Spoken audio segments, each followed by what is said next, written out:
20 না 21 তারিখে ভাইয়ারা গেছে, আমি যাই নাই। আমি তো বললাম না আমি যাই নাই। আমি ওই এলাকায় আর কি ঘুরে ঘুরে খুঁজছি, কারণ আমি ছোটো মানুষ ছিলাম, আমার ভয় নেই। ভাইয়ারা গেছে, আমি 4 ভাই, আমি সবার ছোটো। আর 2 ভাই ছিল, ওনারা গেছে, মামারা ছিল, ওনারা গেছে, আম্মু গেছে। আম্মুকে জিজ্ঞাসা করেন, ওনারা আর কি আপনার লাডি নিচ্ছে আর কি। ওনারা বলতেছে আমরা তো বাঁচতে পারি না, আপনিও কি বাঁচান ভাইরা, থানার থেকে বের হন। আচ্ছা, আপনার ছেলের সাথে আপনার কবে শেষ কথা হয়েছে খালাম্মা?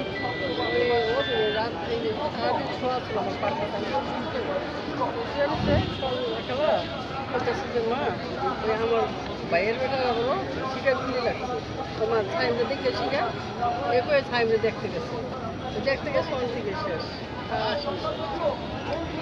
থানায় গেছেন, জিডি করতে, জিডি নেয় নাই থানায়?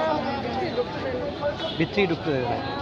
আর উল্টাপাল্টা কথা কইছে বলে মার কাছে, শেখ হাসিনা মা লাগে, মার কাছে যাও, ওই সেই এগুলো বলবো। আচ্ছা, এখন যে নতুন সরকার আসছে তার কাছে আসলে কি চান? সন্তান ফেরত চান না বিচার চান? আসলে কোনটা? আমার কথা ভাই একটাই, আজও কালক মানুষ মরবে, এটা স্বাভাবিক। কিন্তু আমার ভাই যদি মারাও যায়, আমি যদি কবর দিয়ে আসি, আইসা আমার মনটা জুড়াইব, কারণ আমার ভাই মারা গেছে না, এটা আমার মনটা জুড়াইব। কিন্তু আমার কথা হলো, আমার ভাইটা কই, দেশ স্বাধীন আমার ভাই কই, ভাই তো নিখোঁজে।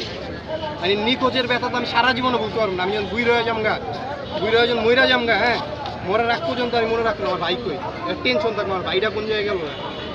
এই জিনিসটা আমি কারে বুঝাম? আজকে বাধ্যতামূলক এই জায়গায় আইছে। আর কালকের কাহিনী একটা কই, কালকে আমাদের, এখন এটি স্বাভাবিক আসবে, কালকে আপনার আর কি ফোন আসছে, হঠাৎ করে আমরা তো নিউজ বিভিন্ন জায়গায় ছাড়ছি, ফোন আসছে যে যশোরে সেনাবাহিনীর একটা হসপিটাল, সিএম নাকি জানি নাম, সিএমএস, তো ওটার থেকে ফোন আসছে যে এমন 6 জন, আপনার ভাইয়ের নাম কি সোহেল, পরে মার নাম বললো, মার নাম কি রাশেদা, বাপের নাম কি লাল মিয়া, এগুলো বলছে, পরে বয়স কি 35 থেকে 40, এগুলি আমি স্টেটাসে ছাড়ছি। তো ফোন দেওয়া বলতেছে যে এমন ভোটার ক্রস করতে যায়, যশোরে ভোটার ক্রস করতে যায়, গুলি খাইছে, 2টা গুলি খাইছে, একটা বের হয়েছে, আর একটা ইমার্জেন্সি ঢাকা মেডিকেল 3 ঘন্টা নিতে হবে, 3 ঘন্টা নিতে পারলে হয়তো বাঁচতেও পারে, নাও বাঁচতে পারে।